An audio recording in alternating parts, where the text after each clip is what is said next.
Okay, so just a reminder that the two evaluations that are coming up are the online quiz, which will close by the end of week 3, and assignment number 1, which is that's also called ethical dilemma. And that has been set up for you under communications, and I will go to that in a second. But let me just first read this question. I couldn't attend previous guys. Okay, so did you have a chance to go over some of the materials from week 1 and week 2?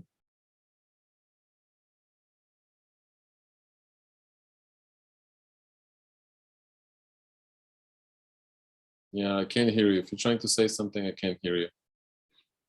Or not yet. If you want to talk, you have to unmute yourself.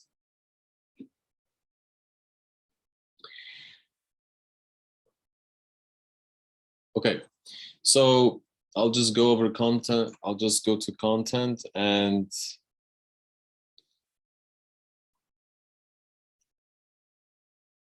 okay, if you watched my first video, then a lot of things should be clear by now. You should know how to navigate through the course. So introduction to morality and ethics, that's week 1. We are in week 2 now, ethical theories. So remember, in order to do assignment number 1, ethical dilemma, you have to familiarize yourself with these modules: introduction, utilitarianism, deontology, and virtue ethics. Okay, remember, self-check quizzes are there for you to basically check your knowledge on a weekly basis based on the content that you cover. Okay, some of these questions, so these are questions to basically help you check your knowledge, keep you on your toes in terms of studying habits, and some of the questions that come up here will come up on the final test. And if not, then they will be similar. So it's also a way of prepping you for the final test. And weekly discussions, remember, you can engage in weekly discussions. You can ask questions that are relevant to the module or the week. I can answer those questions, or your classmates can also answer your questions if they know how to answer your questions, that is. Okay, so in order to do assignment number 1, ethical dilemma, you need to first of all come up with an ethical dilemma, and I'll talk a little bit about that. I already have talked about that before, but I'll reiterate or rehash a little bit today. And then you also need to study utilitarianism, deontology, and virtue ethics. I'll go over these briefly today, and the rest is for you to study. And if you will have any questions, or if you do have any questions, let's say next week, then you can also always raise them on Tuesday or shoot me an email.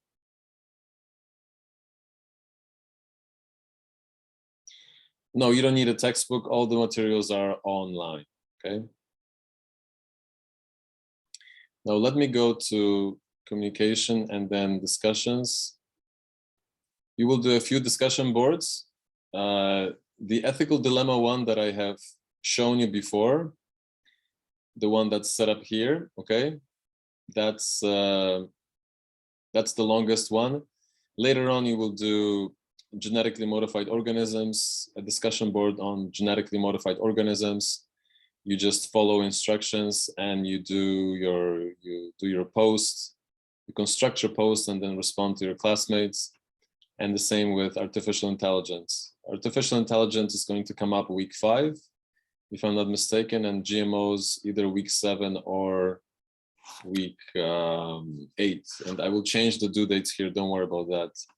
I will start changing that as soon as we get closer to the dates. But let's focus on what's most important for you right now. So ethical dilemma. So again, you need to come up with an ethical dilemma. It can be really anything that involves serious decision making. So here I gave you a few examples. considering the risks associated with current climate change. Should I, maybe become vegan or vegetarian instead of eating farmed meat, or especially beef or other farmed meats? Because farming is actually unhealthy. It's unhealthy for Earth, and it's unhealthy for our climate. So you could be, let's say you're at a fast food place and you're thinking to yourself, should I get combo number 1 or combo number two? And seemingly that is not an ethical dilemma, right? It's just what you feel like, or what you feel like eating. But if you consider the repercussions of what you eat on a regular basis and what that means for yourself and society at large and climate change at large, then that can actually become an ethical dilemma. And you can ask yourself, should I continue with my diet, or should I change my diet because that is better for me long-term and better for many other people long-term?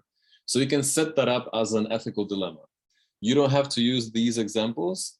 These are just to give you, just to give you examples, get you thinking about ethical dilemmas. It can be really anything. You can talk about the war between Ukraine and Russia. You can talk about any political, economical, environmental matters or disasters or problems or conflicts that are unfolding in the world. You can use pretty much anything as long as you set it up as a dilemma. So remember, a dilemma is basically a cognitive situation in which you can choose option A or option B, and you're weighing the pros and cons between A and B.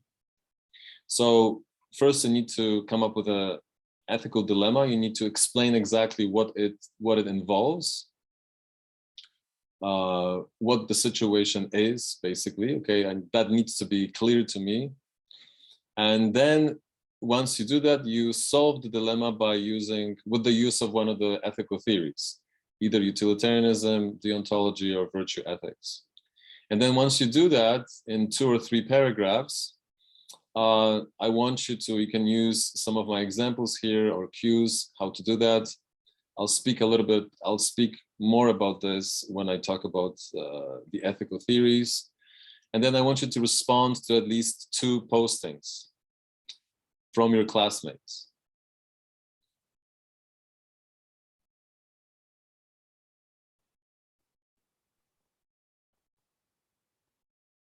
I have a question. Sure.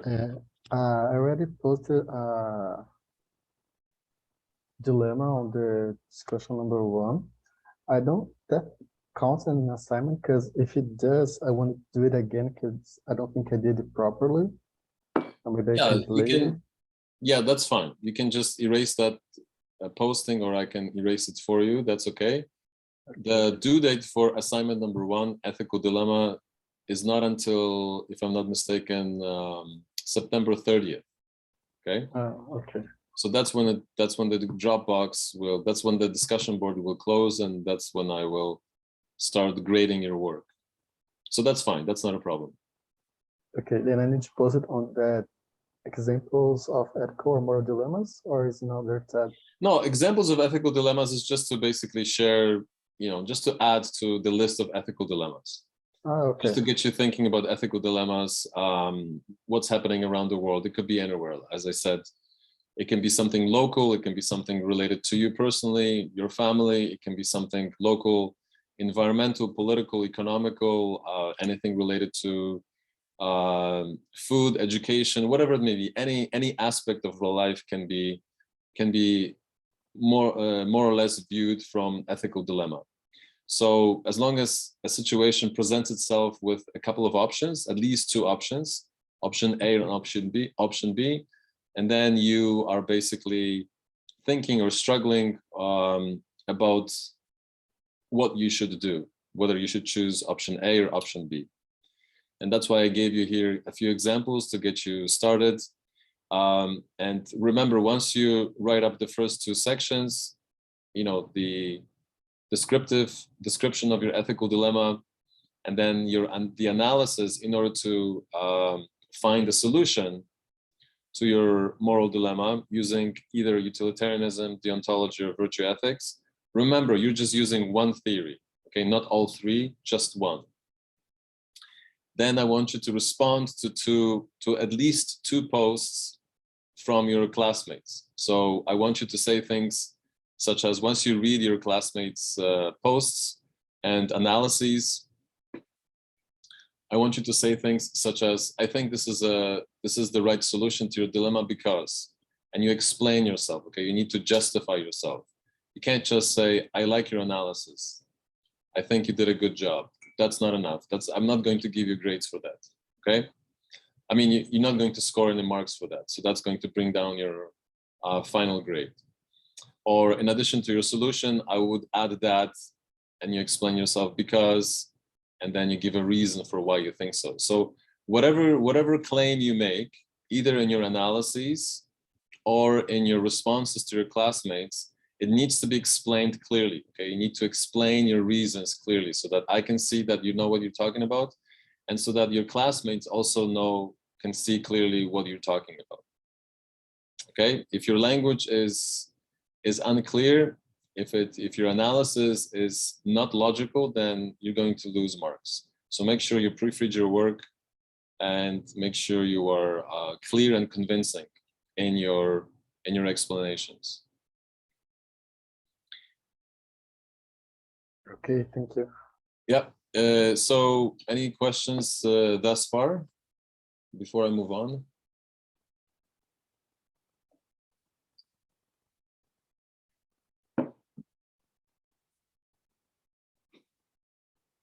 Just going to peek at the chat from time to time to see if there are any written questions. Okay. Can you use fictional story? I guess you could. You can ask me. You can run it by me. I think you should ask me if you want to use a fictional story.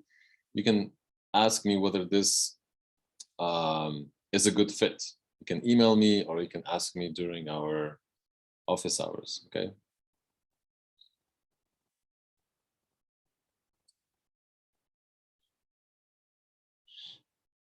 All right, so let me go to content again.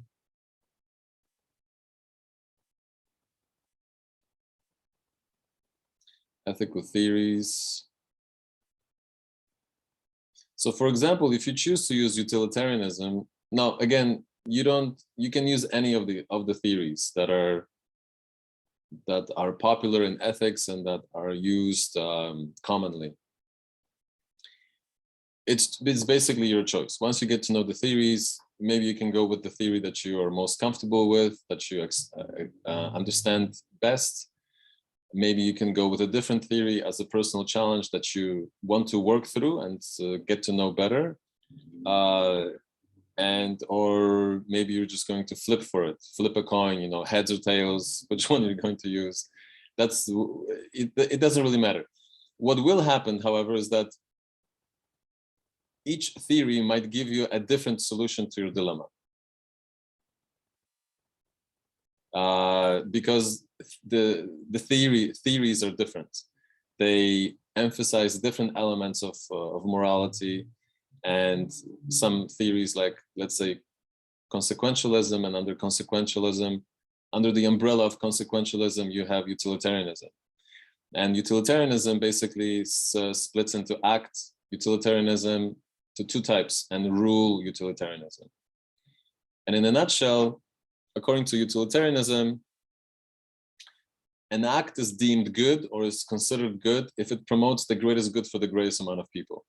So here, the greatest good for the greatest amount of people can be understood in many different ways.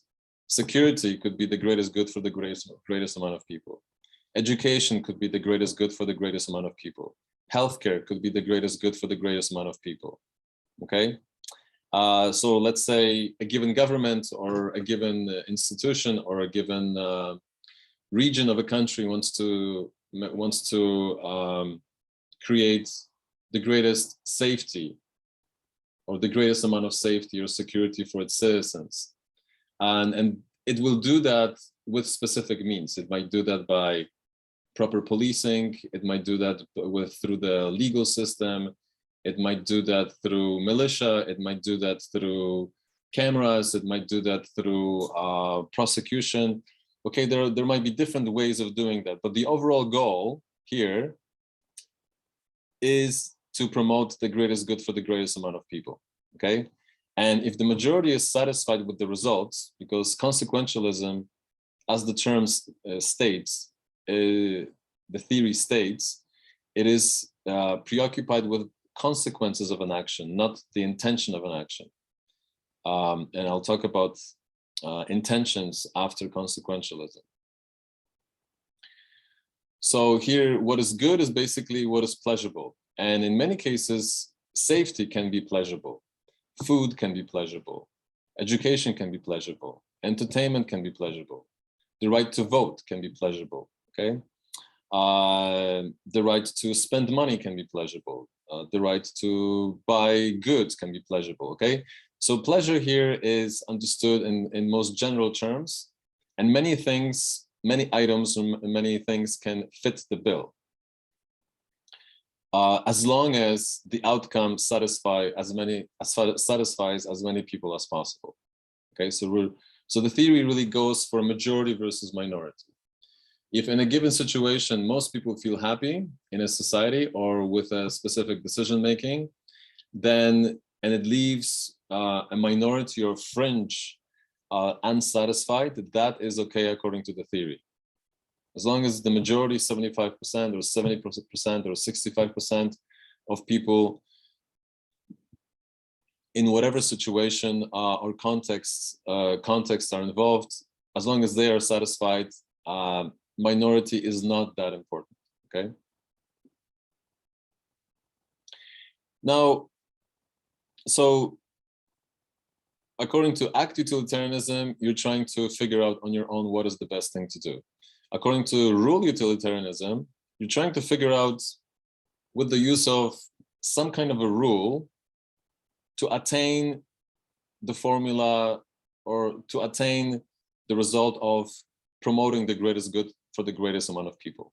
So here you might use a simple moral rule such as keep your word, or don't lie, or don't cheat, okay? And with that, you're trying to attain the greatest good for the greatest amount of people. So we can just, you know, we can consider a very simple example. Let's say one scenario is that you promise your friend that you will help him or her to move. And on the other hand, your friends are asking you to join, join so that you can join them for a party. And it so happens that both events take place on the same day. So let's say September 20th, you promised your friend to move. And then September 20th, there's also, you know, a really good party and your friends are inviting. You can't go to both events because that would be impossible, okay? Unless you cloned yourself and you went to 2 different events at the same time, okay? But we're not there yet. So you have to decide what to do. So according to act utilitarianism, you're doing this on your own. You're trying to figure out which outcome would appease the most amount of people. Now, if you promise your friend and if you keep your word to your friend on that on September 20th, you will help him or her move, then, you know, you can just try to do a simple calculus. How many people would be satisfied? How many people would be appeased by the result of keeping your word? You can just count, you can just tell me.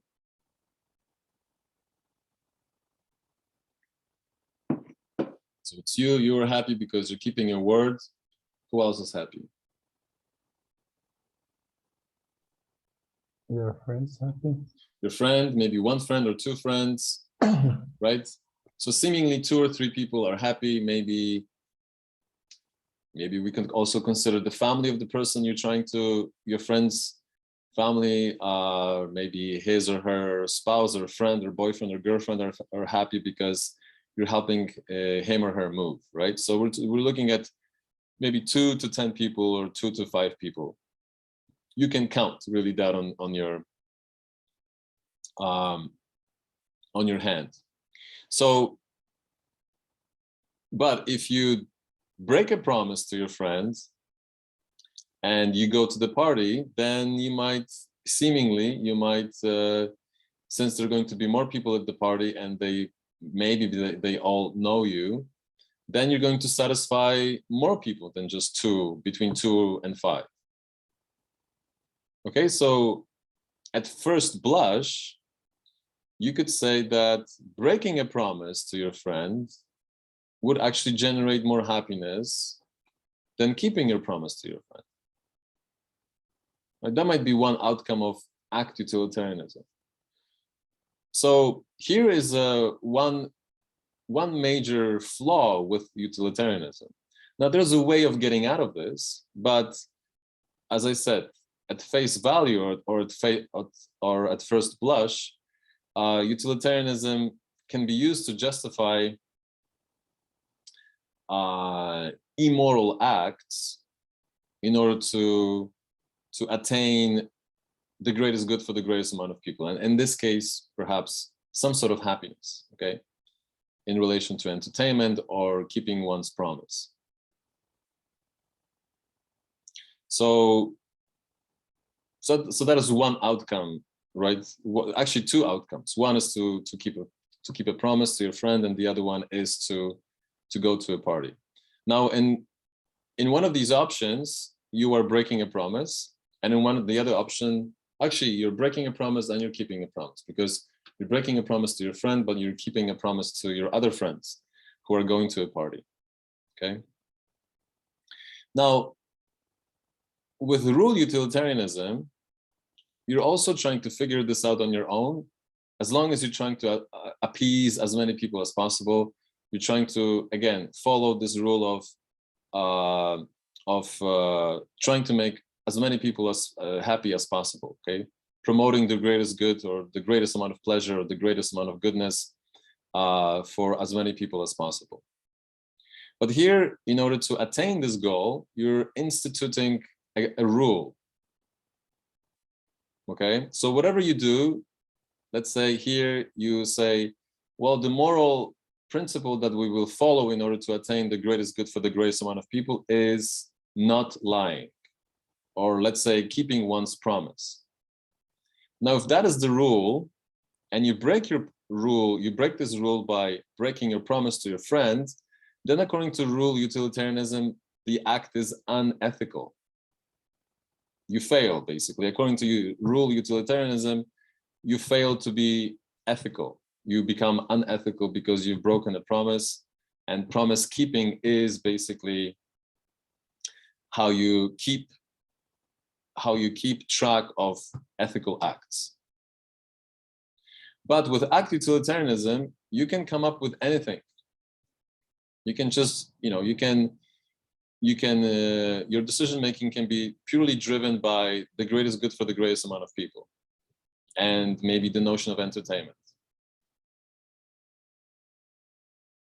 Okay, so there are a couple of things that I need to say about utilitarianism, and especially what is considered good. But I'll just stop for a second and see if there are any questions. So do you have any? Is this clear so far?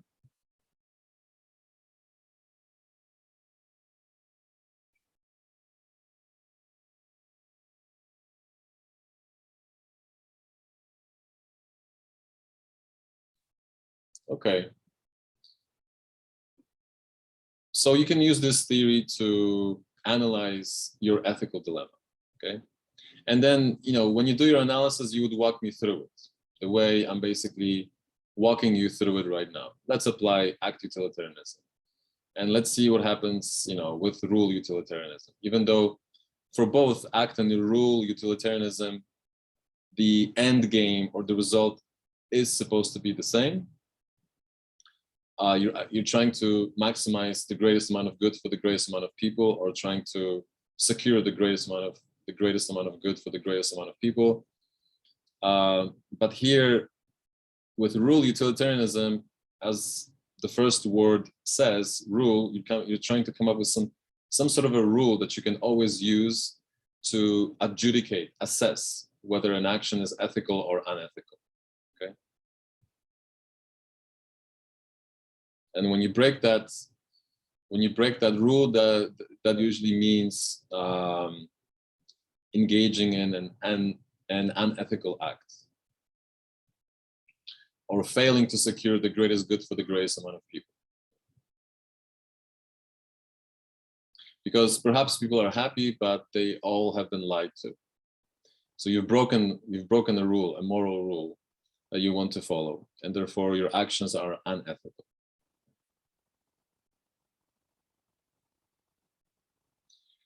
Now, in order to get out of this, in order to get out of this problem of justifying moral ends through immoral means, okay, lying to someone is immoral, but then again, you're trying to promote the greatest good for the greatest amount of people, so you attain some kind of ethical ends in order to get out of this problem. Then you can really try to create a hierarchy of pleasures, because not all pleasures are equal, right? Drinking beer and eating pizza is maybe pleasurable short-term or even long-term, right? But are such pleasures more valuable than, let's say, going to school, pursuing a career, building a family, becoming a father or a mother, keeping your word, building a community, engaging in compassion and empathy, helping those who really need to, putting yourself second, others first. So if you think about it this way, such pursuits will also give one pleasure, but they will not be typical base pleasures, such as ones that only reduce to eating or drinking, okay? So we may create a hierarchy of pleasures, where some pleasures would be deemed more valuable than other pleasures. And for people like, let's say, John Stuart Mill, not for Bentham, who initially came up with the theory, but for John Stuart Mill, pursuing philosophy, for instance, is a morally desirable pleasure, as opposed to let's say drinking beer and eating pizzas all day long. Okay. So, do you have any questions thus far?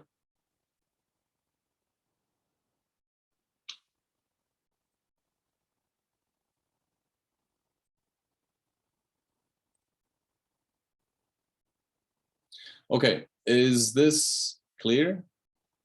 Splitting up of pleasures, creating, splitting up pleasures into ones that are more desirable than less and those that are less desirable, or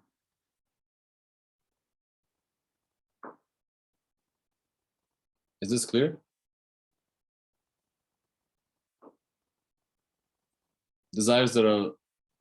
Some desires that are lofty and desires that are less lofty.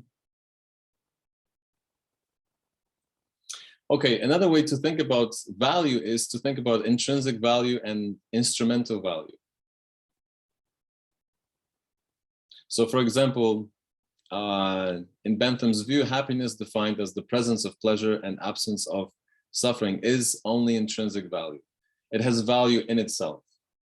That is, it is good in itself, not because of something else, not because for something else, not because it produces some other valuable thing. Many other things like food, money, or freedom can be considered good, but they are not valuable intrinsically. Food, money, and freedom are instrumental or extrinsic goods. They're valuable only because of their contribution to happiness. We are happy because we have them, or because we have access to them. On the other hand, a lack of food, money, or freedom is instrumentally bad because it produces unhappiness. Okay, while unhappiness is intrinsically bad in itself, intrinsically that is, and not because it causes other bad or unpleasant things.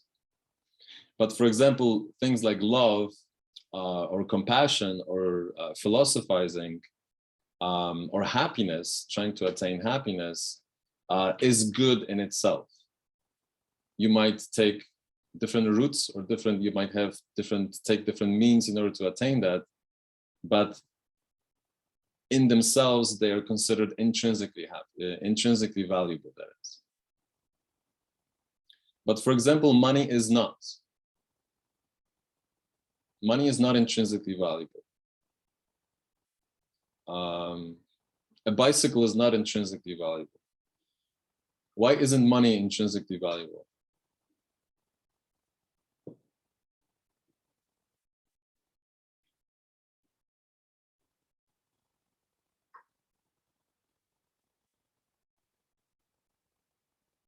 Because we can put a direct relation of value.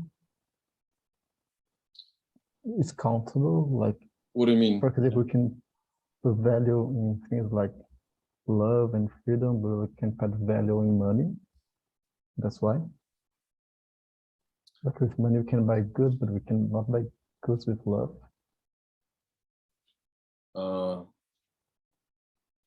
Okay. Sorry, could you repeat that? Say it again, please. For example, from my understanding, the instrumental goods are things that are more countable, intrinsic, and the other one is things that are more like cannot be measured, like love and freedom and things like that. Not as easily. You're right. Yeah, I haven't thought about that. I haven't thought about it that way, but you're right. You can almost say they're non-countable. Yeah, kind of. Yeah. From a basic understanding, because from like this perspective, how I can like value the greatest good for the happiness of majority, but I don't know what really happiness is and what is linked with. So sometimes it can be like difficult to use this theory, this perspective. I agree. There are a few problems with this theory. On one hand, it seems very easy to use. Okay, the greatest good for the greatest amount of people. You can conduct a simple calculus, it seems, but at the same time, it also has a few problems. One major problem that I initially stated, and now that you have also pointed it out.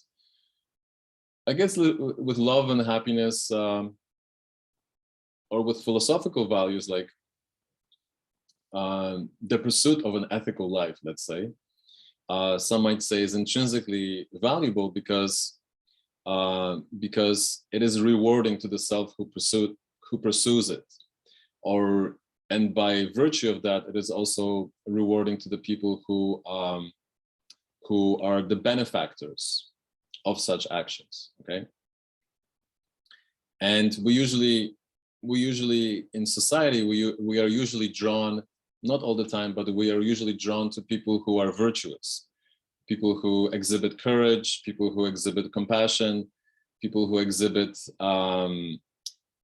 rationality, people who exhibit honesty, friendliness, and so on. We consider such virtues noble, and we are attracted to such people. And people who pursue the opposite are usually deemed somehow unethical or unattractive. But that's not always the case. It is also the case that some people, many people, well, maybe not just some, but you could have a bigger amount of people who are attracted to the villain or someone who is actually unethical. Not because they think what he or she is doing is the right thing, but it may be because it stimulates in them specific psychological needs or physical needs. So let's say, you're watching a movie and you see that the villain is revolting against his or her boss, and you don't like your boss. So all of a sudden, the character in the movie, or someone in, let's say, politics or in other spheres of society, represents what your anger, and that's why you like them, or that's why you like him or her, because you share the same feeling. You see a reflection of yourself in the villain. So there is an association or an identity, and therefore you are involved emotionally with the character, but not because you truly deem that what the character is doing is ethical. Okay, So those are two different things. It's important to separate those. But usually ethical behavior is considered noble because it makes people happy, short-term and long-term, as opposed to unethical behavior that usually breaks human relationships, gets people in trouble, or gets people killed. Okay.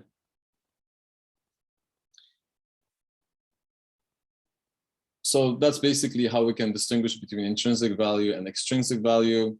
We can also distinguish between higher pleasures that are morally desirable, as opposed to base pleasures that might only revolve around, you know, drinking or eating or anything like that. Okay. So let's just go back to the example of keeping a promise to your friend, or breaking a promise. How can we use that now to? How can we use the information that we have just mentioned in order to maybe improve the theory or make a different decision in terms of keeping one's promise, as opposed to breaking it and going to a party?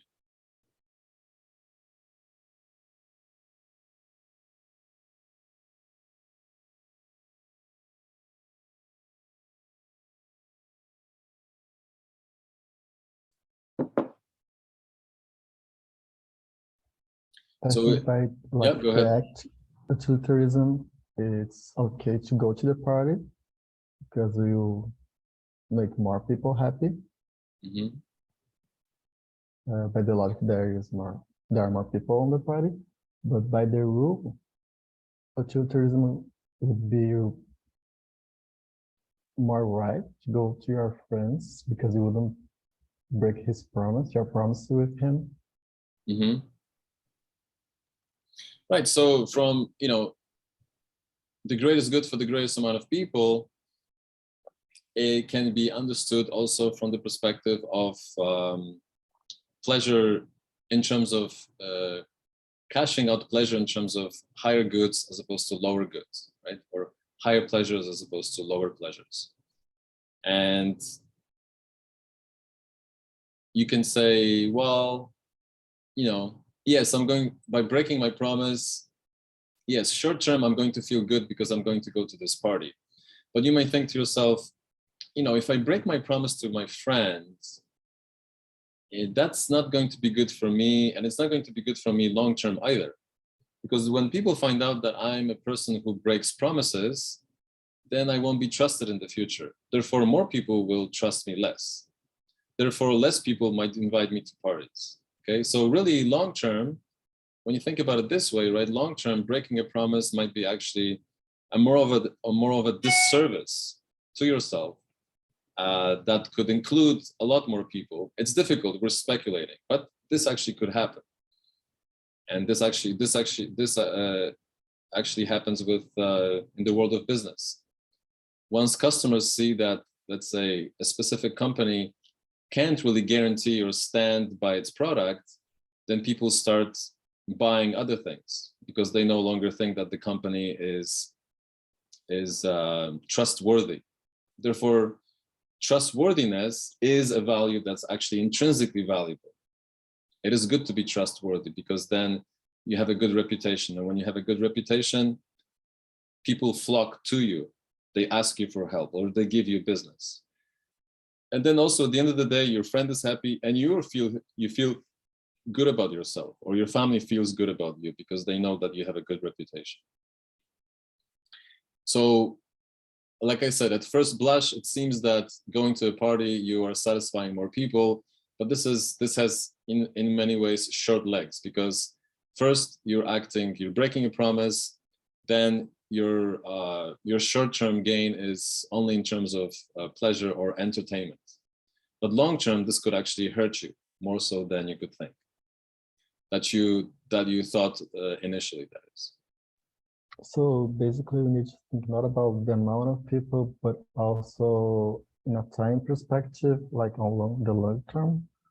Yeah, you can think about more than a week, but let's say what happens over a half a year or a year, right? So, and I think, you know, not only individuals, but big companies or institutions, whether they're governmental or independent or private or not, they have to think about such decisions, right? If they, whatever changes they institute, if they want to save money or not, if they want to cut corners or not. Let's say, you know, a company sets up shop in third world countries, and they make apparel. They make t-shirts and shorts and jeans. And, you know, the people who own the company cut corners, and they don't think about employee safety, but they think about revenue. They think about, you know, dollars and cents, right? So, you know, usually what happens is over a span of time, such a company undergoes a disaster. Either there's a fire, there's some sort of other safety hazard, or the shop basically breaks down and kills people, right? And there are quite a few examples like that. So, you know, short-term gain for long-term loss, because now people are dead, your reputation is dead, your product is not worth anything, therefore you have not satisfied the greatest good for the greatest amount of people, right? Or such a company has not satisfied the greatest good for the greatest amount of people long term.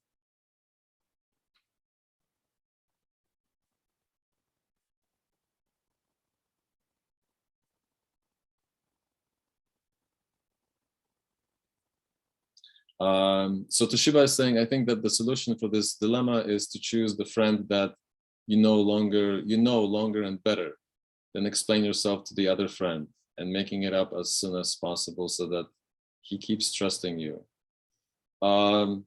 So choosing between friends. So it matters how long you know your friend. It does not matter whether you have made a promise or not.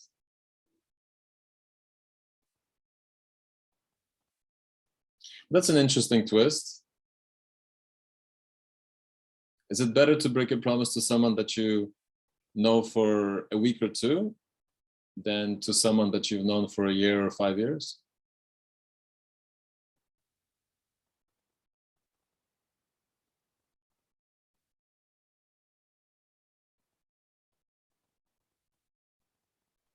But in that situation, you're like breaking the promise for the host of the party or for the whole party? Because then the whole party would be more people. Yeah. Not thinking like long term. So by just thinking about utilitarianism, we should always think about the majority. Yes. Like one person. Yeah.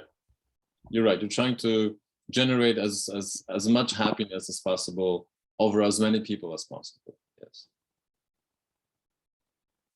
Okay. Anyway, I will leave this to you, and I will.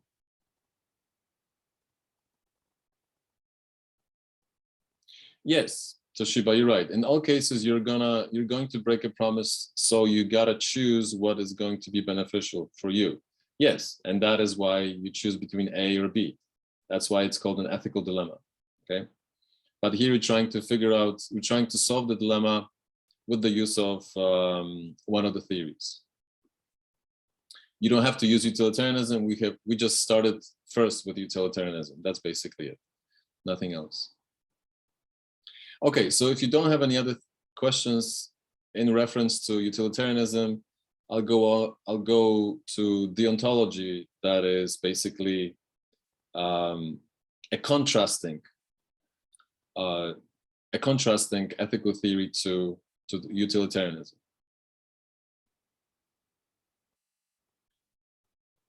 Okay, let me just go back.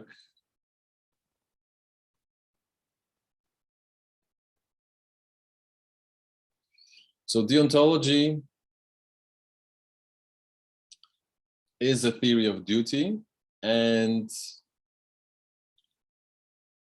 intentions. So with utilitarianism, we saw that consequences are very important because we're trying to attain the greatest amount of good for the greatest amount of people. And good here means some kind of utility, you know, either access to school or healthcare or safety products in supermarkets, or security, or overall freedom, or freedom of speech, or maybe freedom of press. Doesn't matter. All of those elements can be pleasurable, and therefore we deem them good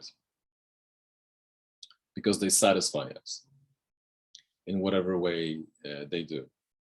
Now, with Immanuel Kant, who terms this theory deontology, deon means duty, and ology is basically a study or principle, just like biology, psychology, or sociology.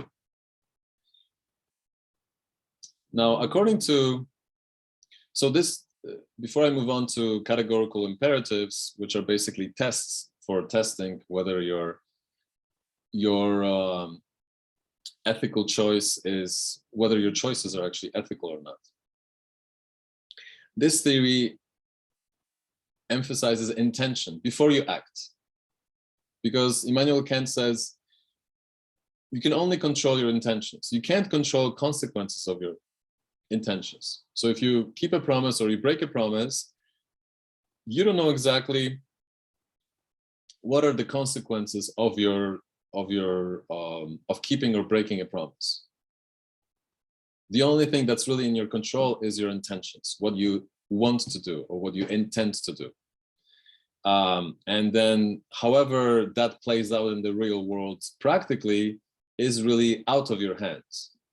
The most you can do is control your intentions and be an ethical person, okay, or be a good person. And then the rest is really up to the world around you, okay? So this is a theory that is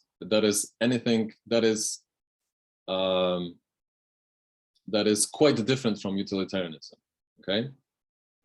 Because here Immanuel Kant is not preoccupied with, sometimes this is called Kantian ethics after his last name. Kant is not preoccupied with satisfying the greatest good for the greatest amount of people. Kant is really concerned about what it is to be an ethical person. What does it take to be one, and how do you become one?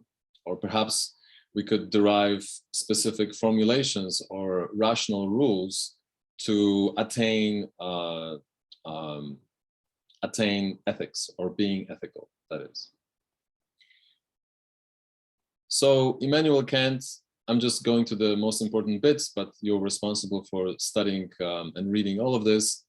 He says, you know, your number one duty in ethics is to be rational. It's not the duty to do your job, but the duty to be rational.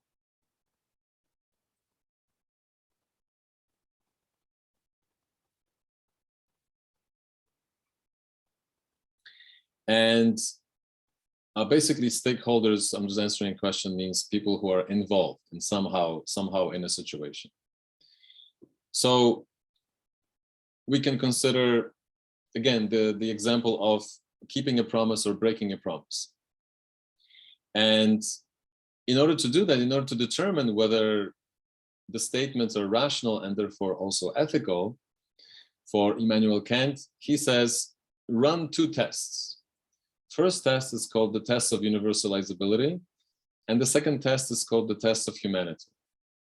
So let's run the scenario through test number one.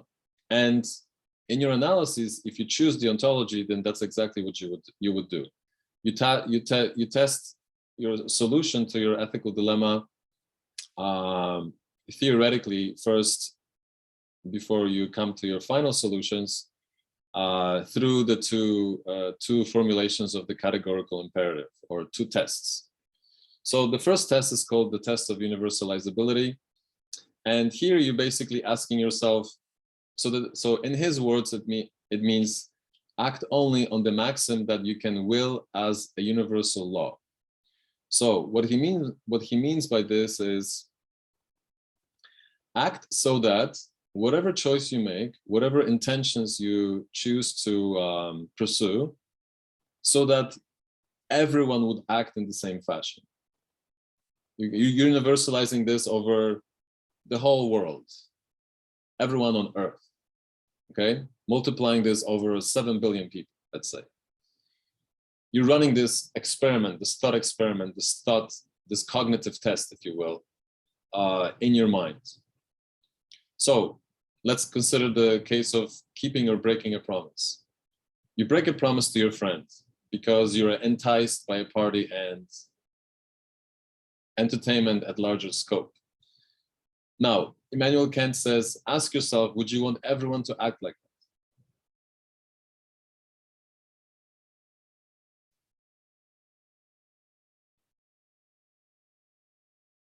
Now, if in your mind, the answer is, oh, no, actually, I don't want everyone to act like that.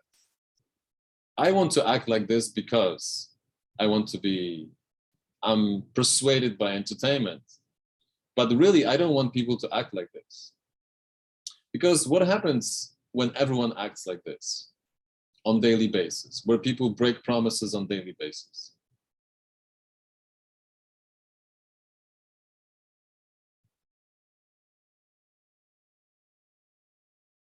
Then we wouldn't have like a functional society, because society based like people getting together in like common law and basic standards. So we cannot rely on them anymore. We just like acting like animals. So You're right. Yeah. Sir, you got a job. Oh, sorry, no, you didn't get a job. So did I get a job or didn't I get a job? Can I sign the contract or can I not? Do I not sign the contract? Does my signature on the contract mean anything? Is it you know? Is it legal? Is it a joke? Right?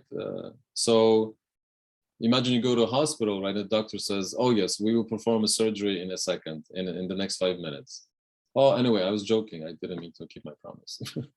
Right? I mean, really, you're right. The society, if people make and break promises on a regular basis, no one can really be trusted. So if no one can really be trusted, then society really falls apart at its seams, really, brick by brick, road by road, relationship by relationship, it really starts falling apart. So when you run this thought experiment or this test in your mind, and these are the conclusions that you come to, then it's no surprise that the answer is no, I don't want everyone to act like that. I mean, another simple example is you're walking down the street and there are no garbage cans, but you just finished, let's say, a can of Coke, and you don't want to carry it, so you want to throw it on the street, on the sidewalk. So Immanuel Kant says, would you want everyone to do the same thing? Do you want 7 billion people to do the same thing on a daily basis? Well, no, you don't, because you'll be walking the streets through garbage, right? You don't want that in your neighborhood. You don't want that anywhere you go on vacation, and you don't want that anywhere else, right? So it's a simple test, but it seems necessary in order to give it a little bit more thought, or give it, or test it in your mind before you actually choose your line of action. So that's test number one. Test number two is the test of humanity. So Immanuel Kant says, always treat humanity, whether in your own person or that of another, so whether yourself or other people, never simply as a means, but always at the same time as an end. Any ideas what he means by this? Treat people as ends, but not as a means to an end?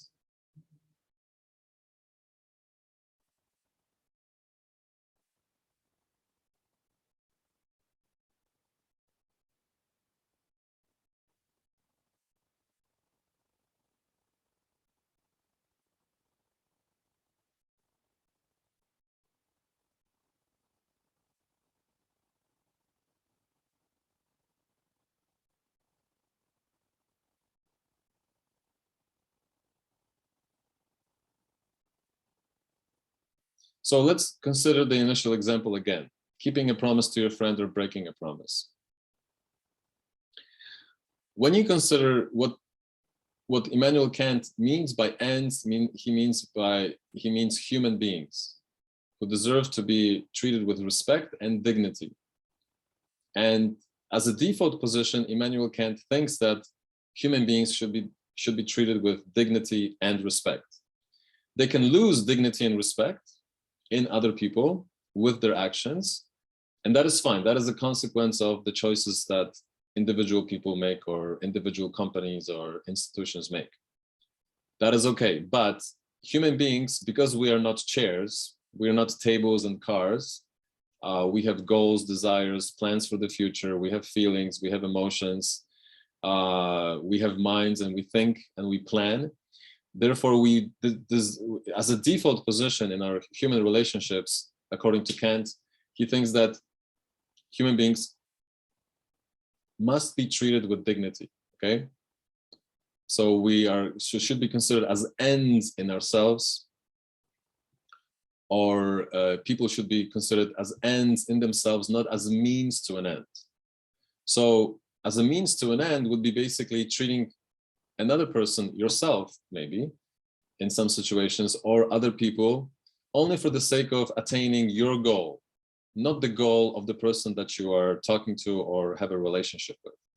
So when you lie to people, when you break your promise to other people because you have alternatives that are more desirable to you or more advantageous to you, then you use other people for your own ends. Okay, you manipulate people basically.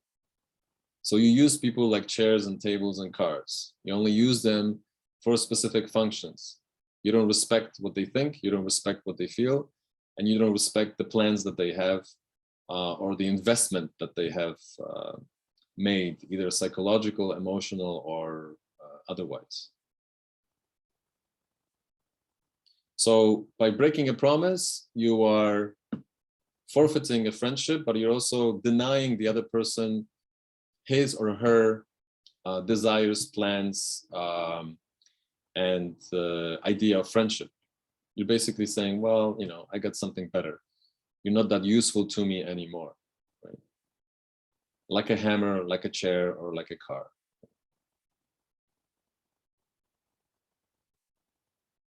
So that's that.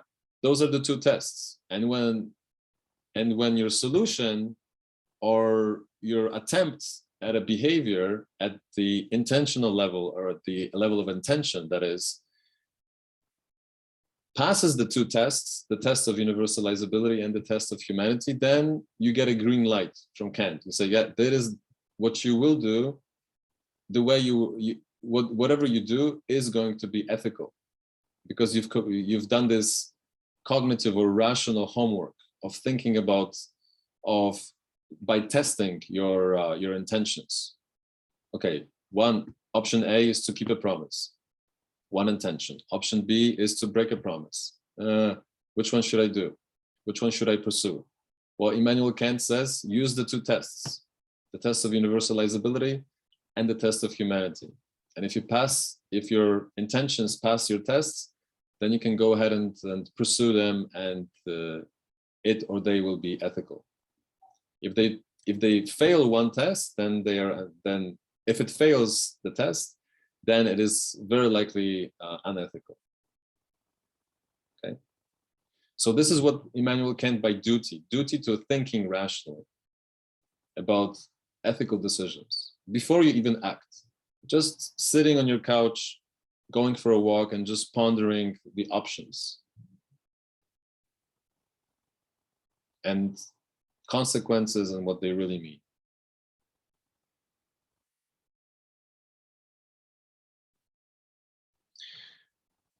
Okay, that's basically Immanuel Kant's ethical theory in a nutshell. Do you have any questions?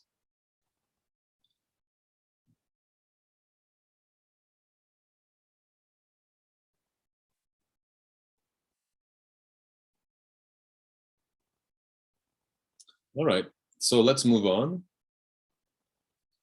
Let's go to virtue ethics.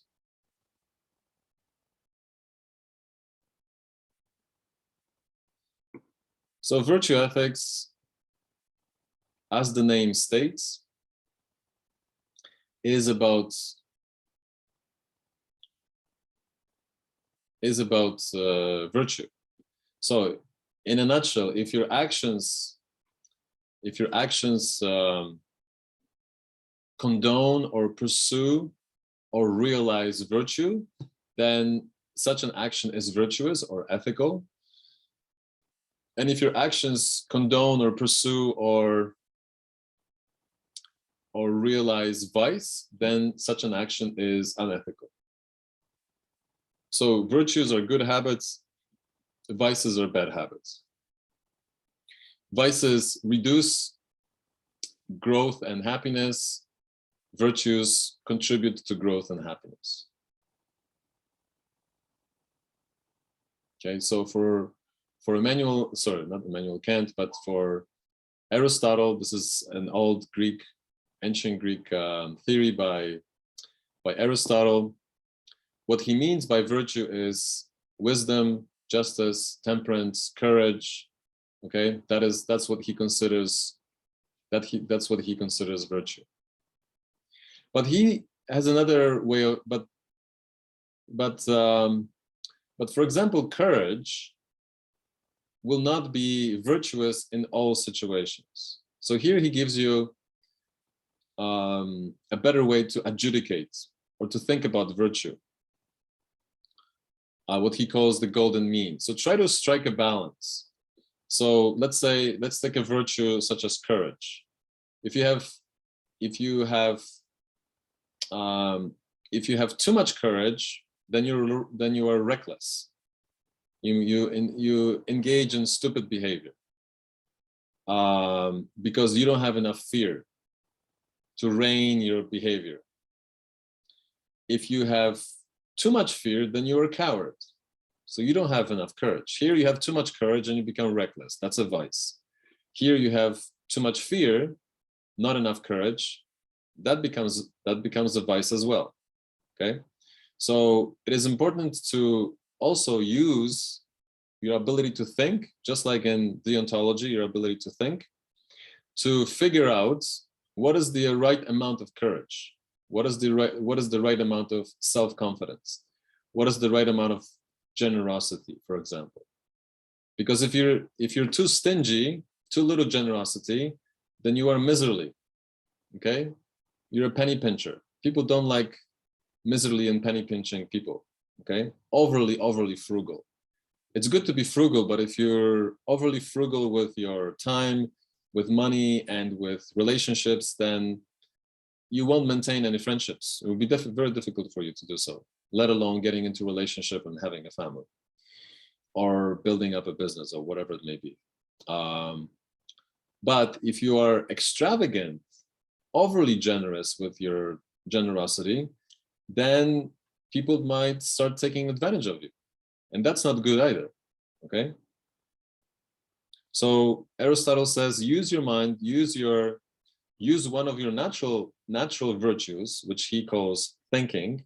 Okay, he thinks that human beings are thinking. The function of human beings is to think. Use thinking to strike a balance. Okay, sometimes this will come as second nature. You will be so good at becoming virtuous that you won't have to think about it too much. But when you're younger, or presented with various situations and you're growing cognitively, then it might take you a little bit longer to ponder, to learn from your mistakes, etc. Okay, so a virtue is only, an act is only virtuous when you think about, when in your actions or in your intentions, first in your intentions, then in your actions, you strike a balance, or you strike what he calls the golden mean between two vices. So let's consider honesty.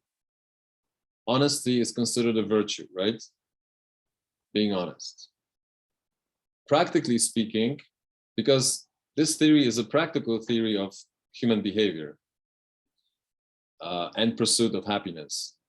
Practically speaking, should you always be honest? No. You can't be honest in all situations of human life or human relationships.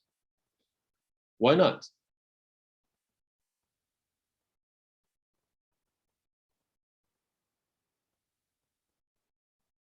Why can't honesty be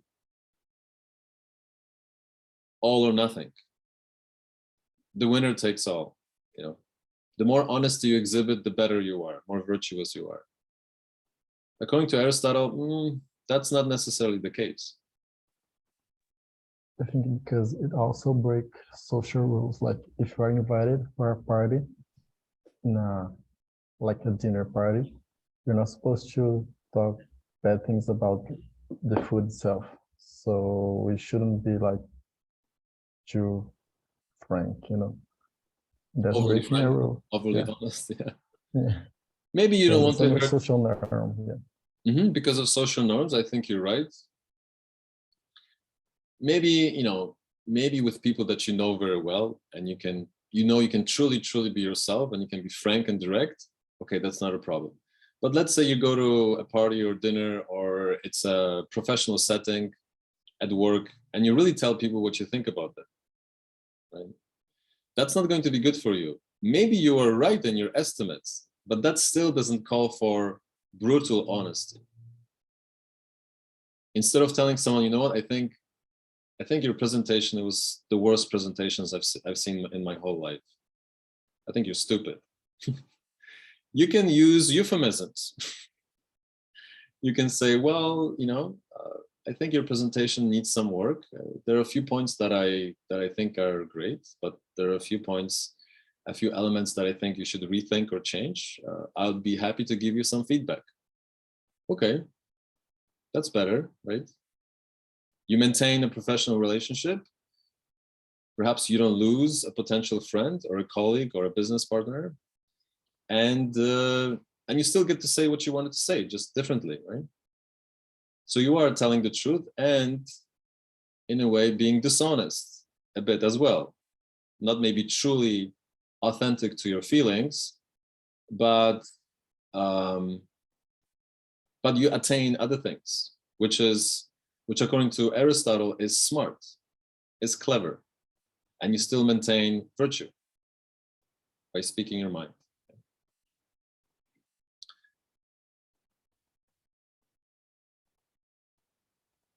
So Edna Bello says the person might view it differently and be angry at the feedback, or angry at brutally honest feedback.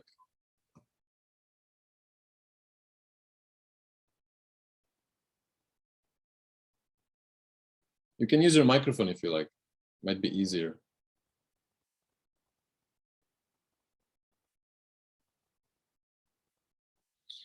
Yes, completely honest feedback or brutally honest feedback might be hurtful, and then the reaction that you might get could be a reaction of anger, which doesn't really help anyone. Yeah, but like we talked before, you can control your intentions, but you can control the whole environment and how the words will react to it. So it would be still be virtuous in that kind of thinking, that it would be intentionally good. If you like take this care of talking smoothly and try to not be too direct, you know. By not being overly direct, by being careful.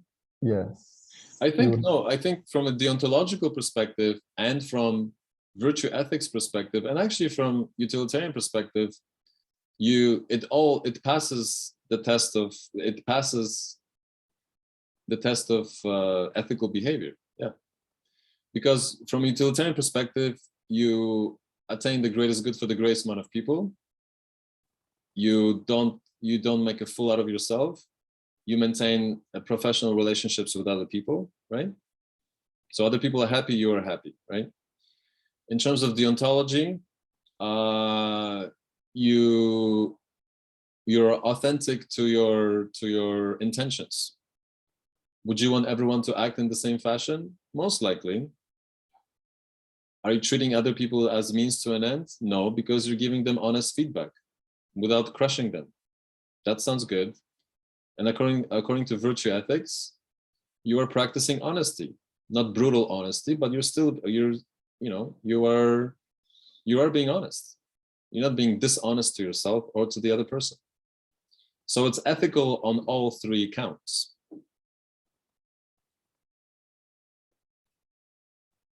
Does this make sense?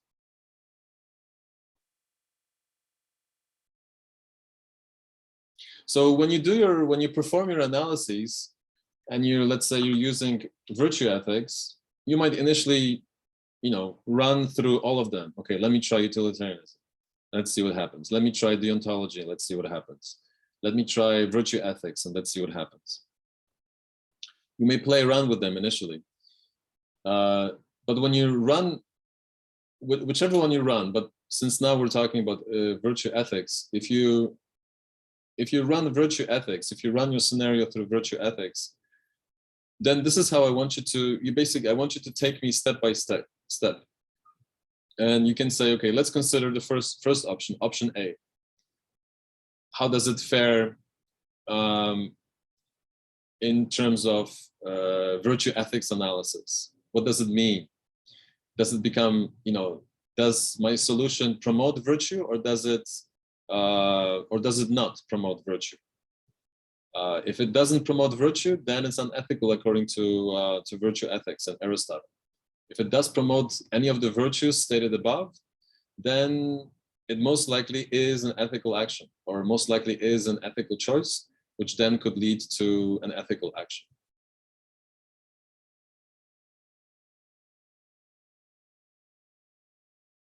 Okay? Does this make sense?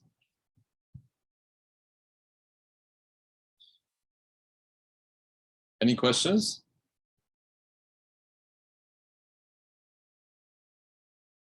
Just also waiting for some feedback or questions in the chat.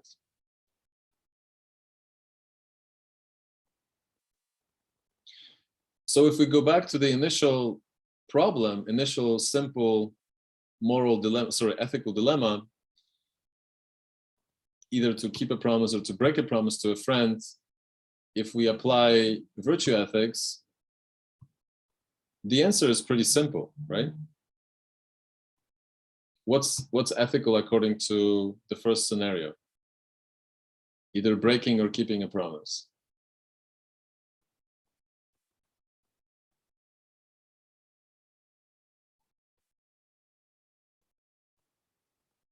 Is keeping a promise virtuous?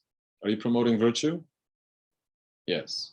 Breaking a promise last minute, or whether even without saying anything. Some people just bail out. They never show up, they never call, they never message, they never apologize, they never say, you know what, I can't make it.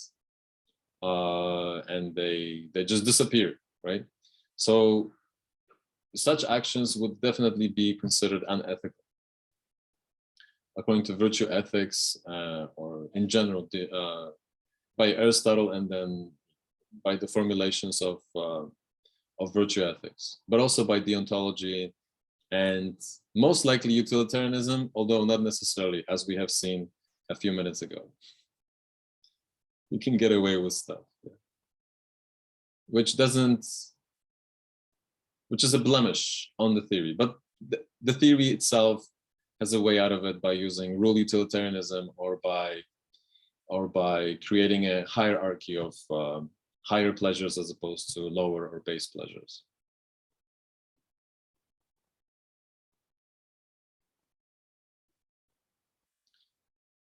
Okay, that's basically it. I wanted to go over briefly and the most important bits of each theory, so that it is easier for you to understand them and to apply them. Now the ball is on your court. You need to come up with an ethical dilemma.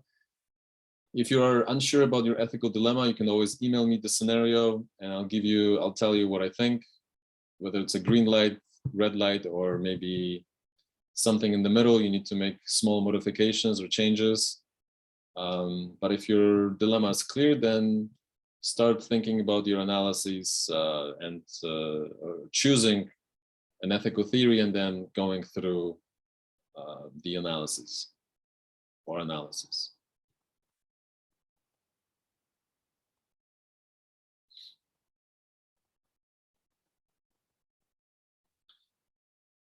right, so that's basically it from me.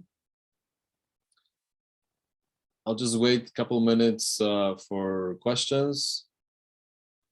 But if you don't have any questions, then That's basically it. If something comes up later on and you want to shoot me an email, then by all means do so. But if not, then we're done for today. Okay. I have a question from the trolley videos. Like, I still don't know what I would do. Is there a solution for the trolley problem, like the first case and the second one? Yeah, you can use really any theory. You can use utilitarianism, you can use deontology, you can use virtue ethics. Yeah, okay. You can use any of them. I don't want you to use the trolley car dilemma though. No, just to think, because I really don't know what I would do. Really complicated. But yeah. So for the trolley problem, yeah, I don't want anyone to use that. I'm going to send an email to everyone to remind everyone not to use the trolley car problem. Well, what do you think? What do you think? Because there are two scenarios. One is when you pull a lever, and the other one is when you push a person off a bridge, right? Yes, the second one. Like, initially, I would, in both cases, I would, based on utilitarianism, I would like push the lever and save the 5, and also push the fat guy Mm-hmm. because of it's kind of easier to explain, to not to explain, but like to justify my actions based only on utilitarianism. That is tough. It's complicated. Because the second part is more psychological. There's a psychological problem because they are more personal, related to the action itself. But it still is the same like consequence. It will be saving more people. So the outcome is the same. The means are different, right? Yeah. In one, you're pulling a lever or a lever. Both pronunciations are fine. Depends on where you live in an English-speaking world. But and the other one is more personal because you're actually pushing someone with your hands. Yeah.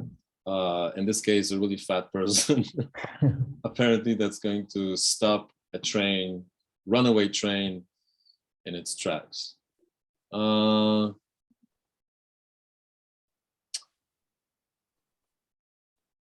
mean, if you run it through deontology, would you want everyone to act in the same fashion? That's a good test. What about the test of humanity? It doesn't. But how about the humanity about the other 5 lives? You know, like they have also families. So I don't know. That's true. It doesn't pass both tests, but it doesn't pass about it. Yeah, it doesn't pass both tests. You're right. It doesn't really pass the test of humanity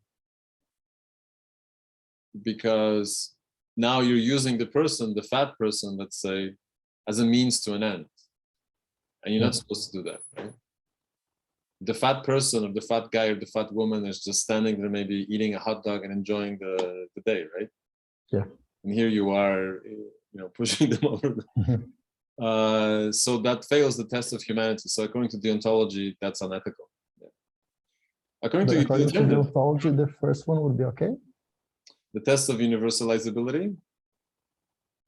Would you want everyone to act in that fashion? Just pushing the lever.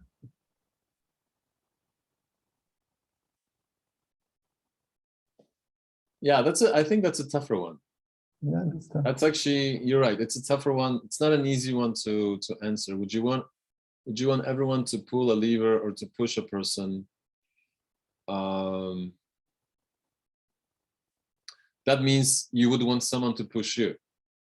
Everyone. Based not on deontology, I would base my argument on utilitarianism, but say again? I would base my theory to justify on utilitarianism, because if I use deontology, it would be wrong. Yes. In those scenarios. Depends on the outcome that you want on the desired outcome, right? Yeah. If you have an outcome in your mind and then you're trying to fit an ethical solution so that it satisfies your personal desire the personal solution, then yeah, I mean, that happens as well. That's not a problem, but then we would have to be honest to ourselves, right? Why is it that we're using one theory but not another in order to justify our means or solutions? But I think according to the ontology, right, even though it may maybe pass the first test, it fails the second test. Virtue ethics. Are you promoting any virtues? Courage, decisiveness, honesty, friendliness, wisdom, temperance. By pulling a lever or pushing the person, are you promoting any of those virtues? Is it courage and decisiveness in right amount, or is it overly excessive? We would have to determine that. No, in this case, I think it's the exact amount of necessity. It's like a decision that you need to make in like seconds. So you cannot count that, you know. Of course, it's a brave decision.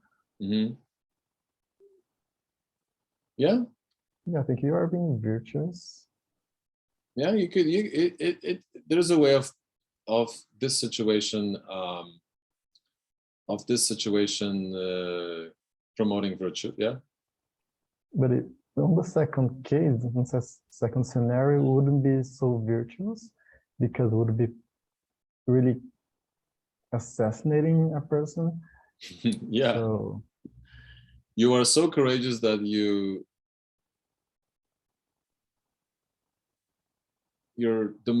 the moral ground, what the ends that you're trying to achieve are more important than the dignity or respect or individual life of the person that you want to sacrifice.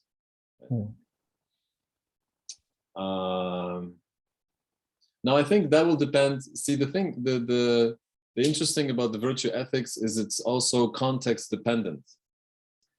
Unlike the ontology is not context dependent, right? Here you are, two categorical imperatives, two categorical tests. You can test them in any context. When it comes to virtue ethics, it's not that clear. In some situations, the context will determine how much of which quote unquote virtue should be used, and therefore, as a result, be virtuous or fall into vice. So the trolley car example is an extreme situation. Should we say that extreme measures call for extreme actions? Perhaps in some circumstances, right? We will really have to nitpick, really take this apart and consider maybe also an alternative. But yeah, it will change your solution. The cool thing about, or the nifty thing about virtue ethics is that it requires thinking, sometimes more thinking than perhaps in other theories, but it's flexible. It can be applied to various contexts, but the various contexts will determine which virtues actually become virtues as opposed to vices. So Edna says both scenarios involve taking one's life. Both scenarios involve taking one life or a life, right? Yes, but then you're saving 4 or 5 lives. According to utilitarianism, it's not a brainer. The solution really is, it should be no brainer. Well, anyway, whatever dilemma you choose, and don't use the trolley car example because it has been used a few times in the lecture notes or in the modules, but I will send an email to everyone reminding everyone. But apart from that, you know, really anything goes. So like I said, it can be something personal, it can be something that's happening locally in Canada. It can be something that's happening on the international scale. Anything related to really any aspect of human life and relationships, as long as it is serious, okay? Because if you choose a problem that's, or a scenario that's, or an ethical dilemma, quote unquote ethical dilemma that is not serious, or a choice, you know, should I wear black jeans or blue jeans to school today, or for a date, or to a restaurant, or to anywhere else? So that's not an ethical problem. Right? Yeah, that's just a preference, whatever it may be, but it's nothing serious. And again, if you get stuck with choosing an ethical dilemma and you want to run it by me, then just shoot me an email or consult with me either next week or through email, okay?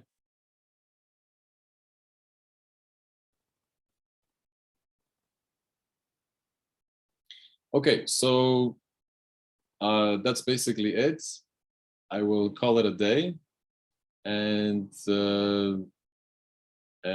yeah, and I'll hear from you soon, either way. And if you have any questions, then use email and or next week during office hours, okay? All right, everyone, take care. Have a good evening, wherever you are.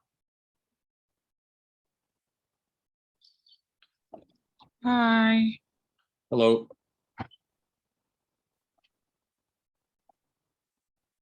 Hello.